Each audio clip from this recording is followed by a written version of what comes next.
to my channel. Today I'm filming my 34-week pregnancy update. I've actually just got back from an obstetrician appointment with my partner as well. It's always lovely that he tags along.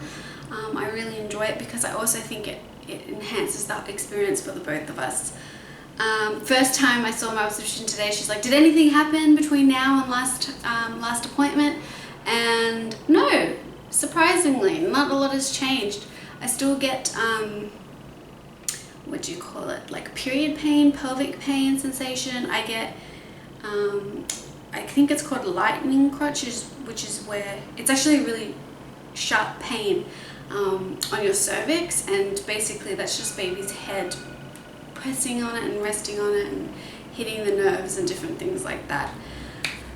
So I mean, that's still the same, but yeah, our obstetrician appointment actually went really well today. So like I always say, at every appointment we do an ultrasound, and she takes my blood pressure, she measures the fundus height, so that's the size of your uterus according to how many weeks you are. Ultrasound looked really good, except I'm pretty sure I actually have a troublemaker for a baby.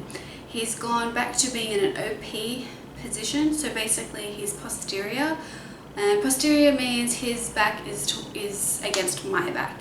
The problems with that is that if you do go into labor, it can actually be have quite severe back labor, as well as baby can get stuck and make delivery really difficult because their chin and the front of their head is actually in the wrong spot to come out the whole birth canal-ish, and it can lead to the need for interventions, which are forceps, of the vacuum, or you might actually need an emergency C-section. With my obstetrician, we have discussed this because this isn't the first time the baby's got himself into this position, and she said that she does not prefer to use forceps and things like that, purely because it can cause a lot of damage to myself, so my pelvic floor muscles can really be damaged for life, depending on how severe it is. And she said that if and during labor he doesn't sort of rotate into the better position, so he's doesn't change from being back to back, and baby should rotate during labor, then she would say, this isn't going to work, why don't we do an emergency C-section, to avoid the forceps use and more permanent damage to myself. And stressful baby, really. I mean, they can get stuck, they can end up in distress, and you might actually just need a C-section anyway.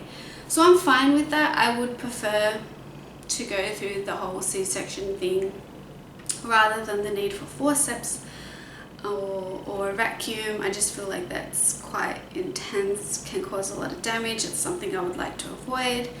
But at the end of the day, I still would like to avoid a C-section if at all possible. Because I really do want that vaginal delivery experience. I just feel like I'm prepared for that.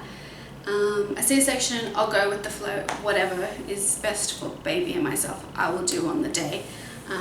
But I'm sure, like everyone, you kind of want to avoid one thing or another during your labor and delivery. So we'll just see how we go. So in terms of measuring my fundus measurement, so the top of my uterus to the bottom of my uterus, I've usually been measuring right on track per week. So what I mean by that is at 32 weeks I was measuring 32 centimeters.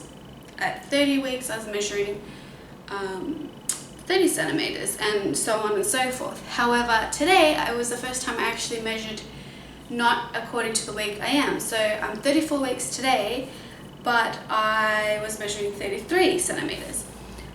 Which isn't a big deal. They do allow for, I think, 3 centimeters difference on either side of what week you are. So I wasn't really worried about that. The other thing was, in terms of weight gain, I've only put on 100 grams, which I think in pounds is 0.225 or 220 pounds. So pretty much nothing, which is a huge shock to me because at my last appointment I put on like over a kilo in the space of 2 weeks. So that was a huge jump in weight, and then to go to almost nothing was great, but it's like, what, how is it so different? I haven't changed my exercise, I haven't changed my diet, like, you know, it does do your head in. And I mean, I guess to everyone, when you get weighed in at your OB appointment, it is confronting. I generally don't enjoy being weighed. I'm sure I'm not the only one out there, because it's the reminder of how much work you have to do after having a baby to get back to either, say, a healthier weight or the weight you were before you had baby. In saying that, I'm not putting a lot of stress on myself. I mean, you're given 9 months plus to put on the weight. You should sort of allow yourself the same amount of time to lose that. My plan is also to breastfeed, so with breastfeeding, that does actually help you lose weight, but the other side of breastfeeding is that you get so hungry and you want to eat all the time. So I guess it's one of those give and take sort of things. I mean, just in saying this, you know, I don't think I'm any different to anyone else out there who always just hates getting weighed in at their obstetrician appointments. It's not fun. It's terrible. But yeah. So to finish up my obstetrician appointment that I had today, my obstetrician actually recommended and has requested that we go and do another ultrasound. So the amount of ultrasounds I've actually had during this pregnancy is ridiculous. I actually don't know the amount of times I've had them. I know that I've had definitely more than the average, but that's because there has been lots of little issues along the way. So the point of getting this new one in 2 weeks, so when I go back for my 36-week appointment, I'll have those, it'll be done actually on the same day. And that's just to check baby's growth, because at 30 weeks he was measuring in the 20th percentile, and she just wants to check his growth and make sure that either he has stayed at that same weight or he has put on weight and not really lost weight, because the closer they do get to being in the lower end of the spectrum, the 10th percentile sort of thing, in terms of weight, it can highlight that there is actually something wrong, and usually that's like a placenta based issue, so potentially baby's not getting enough blood flow and oxygen, which can, you know, affect his weight gain and different things like that, which, you know, it is obviously a concern, but I'm not really worried about it because I don't know what the results will be. I don't think that there will be any issues, and my obstetrician has said that she is quite a cautious person and she would rather just get double checked and monitor things rather than leaving it and there actually potentially being an underlying issue with baby and myself. So I'm really grateful that I have found such a thorough doctor, and she actually generally cares and is always looking out for like both baby and myself and my partner as well. Like, she's been fantastic through like the whole experience, and I would definitely rather someone be too cautious than not cautious enough. So yeah, so I mean, in terms of having a smaller baby or a baby that's below average birth weight, totally fine with that. I know I've said that before, but I'd rather that than you know, a baby that's, you know, on the other side of it and just huge, and he's gonna get stuck and be in distress, and I'm gonna be in a lot of pain and just a bigger baby. Like, I don't know, I think that would be awful. But if you're in that situation, I'm not saying that's bad. I just think that on either end of the spectrum can be negative. So, you know, the closer you are to being the average, I think is the best. I'm not below weight apparently for the baby, so we'll just sort of see where it goes. I'm not really thinking too much on it, other than that's something that I have to look forward to in the next 2 weeks.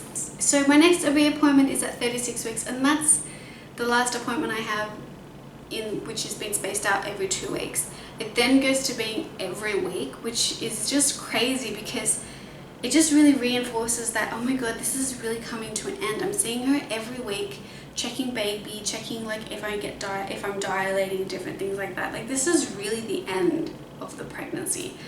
And speaking of which, a lot of people have, you know, been asking me whether I'm nervous, whether I'm scared, whether I have any questions or concerns about going into labor. And those sort of questions are coming from, you know, family and friends, but also my obstetrician and midwives. And they response that I've had to every one of them is no, I don't have any questions. I don't know if I'm being naive about not having any questions, but I don't feel concerned in any way, which makes me not have questions.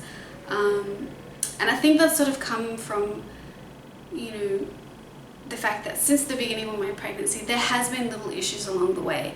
And I also know that my obstetrician won't be there on my due date because she is actually going on like a little holiday, which I knew about before booking it. So, I mean, that didn't even go to plan. And I'm totally fine about her not being there. It will be her colleague filling in. And I will be having an appointment with her as well, so we will get to know each other. It's not like she's just going to turn up, my legs are spread, and she's going to deliver my baby. Like, I will know this other obstetrician. So just knowing that that hasn't gone to plan, the pregnancy hasn't been an easy one, there's always been little issues, it sort of made me not really dwell on how I personally plan to deliver my baby, because it just comes back to the fact that you have no idea what's going to happen on the day. You know, you can make all these plans and get yourself stressed out, and it just, you know, I just think, like, what's the point? Just go with the flow.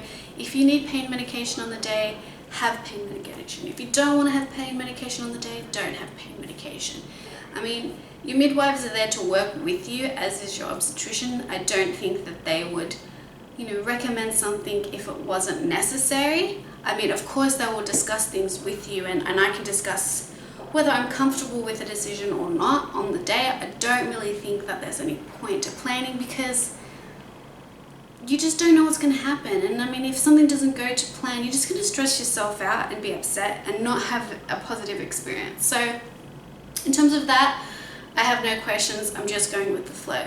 In terms of people asking me, you know, are you scared? Are you nervous about going into labor and delivery? Again, my answer has been no. I'm actually really excited. My partner doesn't get it. He's got no idea how and why I'm so excited. I think he's more nervous for me, because he does know it is going to be painful and that it can be difficult, and you know, it is going to be an emotional and completely new experience for the both of us. So I do genuinely feel like he's more aware of what I'm going to be going through, like, you know, and that's why he's concerned, and me a little bit nervous. But me, no, I'm ready for this kid to come. Like, I'm ready for the experience. I'm ready, you know, to meet him. I'm looking forward to actually feeling what labor feels like and delivering my baby and, you know, starting that new life. Like, it is so exciting to me. I just think, like, scared, no, like, I can't be. I'm too ready for it, you know. Which I guess is a good way to be. I'd rather be that way than completely stressed out. And I know that there's some women on the Baby Center forum. So it's babycenter.com.au.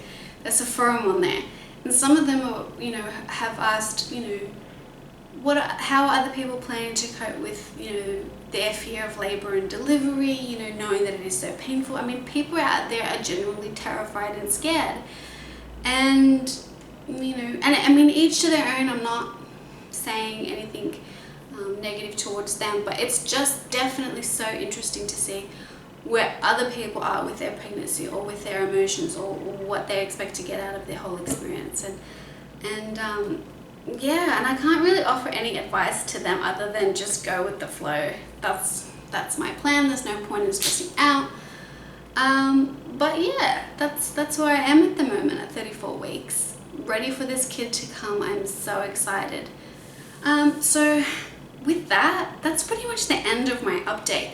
I will finish on doing some bump shots for both you guys and those who wish to read my blog. Again, as always, I do a pregnancy Q&A on my blog posts as well. I'll leave the link for that below. I'll leave the link to my Twitter account for you guys to follow me as well.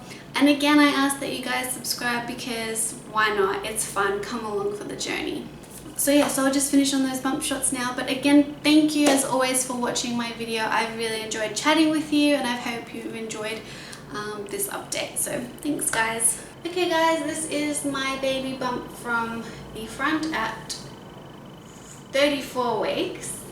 I actually really love it. Like I said, I'm really gonna miss it. This is from the side.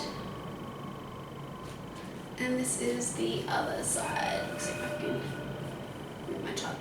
So this is my baby bump again from the front. From the side. And the other side.